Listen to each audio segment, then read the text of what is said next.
TV 24 news ವಾಹಿನಿಗೆ ಸ್ವಾಗತ. ರಾಜ್ಯದಲ್ಲಿ ಹೊಸ ಮುಖ್ಯಮಂತ್ರಿ ಡಿಕೆ ಶಿವಕುಮಾರ್ ಆಗಿದ್ದು ಆಯಿತು, ಪ್ರಮಾಣ ವಚನ ಸ್ವೀಕಾರ ಮಾಡಿದ್ದು ಆಯಿತು. ಈಗ ಬೆಳಗಾವಿ ಪಾಲಿಟಿಕ್ಸ್ನಲ್ಲಿ ಡಿಕೆಶಿ ಸಚಿವ ಸಂಪುಟದಲ್ಲಿ ಈಗಾಗಲೇ ಸತೀಶ್ ಜಾರಕಿಹೊಳಿ ಸಚಿವರಾಗಿ ಪ್ರಮಾಣ ವಚನ ಸ್ವೀಕಾರ ಮಾಡಿದ್ದಾರೆ. ಪಿಡಬ್ಲ್ಯೂಡಿ ಖಾತೆಯೂ ಕೂಡ ಹಂಚಿಕೆಯಾಗಿದೆ.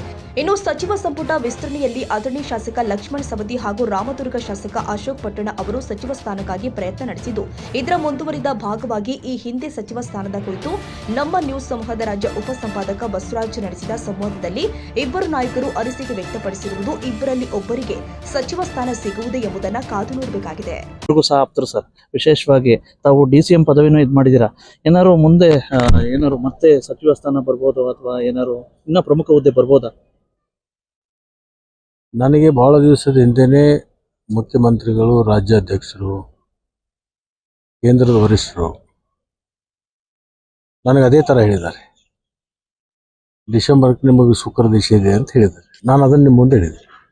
ಮುಖ್ಯಮಂತ್ರಿ ಚೇಂಜ್ ಇಂಥ ಸಂದರ್ಭದಲ್ಲಿ ತಾವು ಸಚಿವರಾಗಬೇಕು ಅಂತ ಹೇಳ್ಬಿಟ್ಟು ತಮ್ಮ ಅಭಿಮಾನಿಗಳ ಕನಸಿದೆ ಸರ್.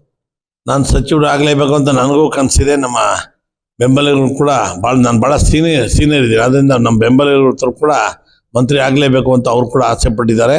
ನನ್ನ ಪ್ರಕಾರ, ನನಗೆ ತಿಳಿದಿರೋ ಪ್ರಕಾರ ಈ ಸರಿ ರೀಶಫಲ್ ಆದರೆ ನನ್ನ ಮಂತ್ರಿ ಮಂಡಲದೊಳಗೆ ಜಾಗ ಸಿಗುತ್ತೆ ಅಂತ ನಾನು ನಂಬಿಕೆ ಇಟ್ಟಿದ್ದೀನಿ. ಏನು ಸರ್ ಇದು ಏನು ಮುಗೀತಾ ಸರ್? CM ಗಾದಿಗೆ ಸಾಕಷ್ಟು ಕುರ್ಚಿ ಗದ್ದಲ ಮುಗ್ದಿದೆಯಾ ಸರ್ ಇದು? ಕನ್ನಡಿಗರ ಮೆಚ್ಚಿನ ನಿಮ್ಮ ಟಿವಿ 24 ಕನ್ನಡ ನ್ಯೂಸ್ ವಾಹಿನಿ ಇದೀಗ ಟಿವಿಯಲ್ಲಿ ಲಭ್ಯ. ಕರ್ನಾಟಕ ಮತ್ತು ದೇಶ ವಿದೇಶದ 360 ಡಿಗ್ರಿ ಸುದ್ದಿ ಹಾಗೂ ಉತ್ತರ ಕರ್ನಾಟಕ, ಬೆಳಗಾವಿ, ಬಾಗಲಕೋಟೆ, ಧಾರವಾಡ, ಹಾವೇರಿ, ಗದಗ, ಬಿಜಾಪುರ ಜಿಲ್ಲೆಯ ಕ್ಷಣ ಕ್ಷಣದ ವಿವರವನ್ನ ಪಡೆಯುವುದಕ್ಕೆ ಟಿವಿ 24 ಕನ್ನಡ ನ್ಯೂಸ್ ವಾಹಿನಿಯನ್ನ ಲೈಕ್ ಮಾಡಿ, ವಿಡಿಯೋಗಳನ್ನ ಶೇರ್ ಮಾಡಿ, ಕಮೆಂಟ್ ಮಾಡುವ ಮೂಲಕ ನಮ್ಮ ವಾಹಿನಿಗೆ ಸಹಕಾರ ನೀಡಿ ಮತ್ತು ಚಾನೆಲ್ ಅನ್ನ ಸಬ್ಸ್ಕ್ರೈಬ್ ಮಾಡಿ. Thank you.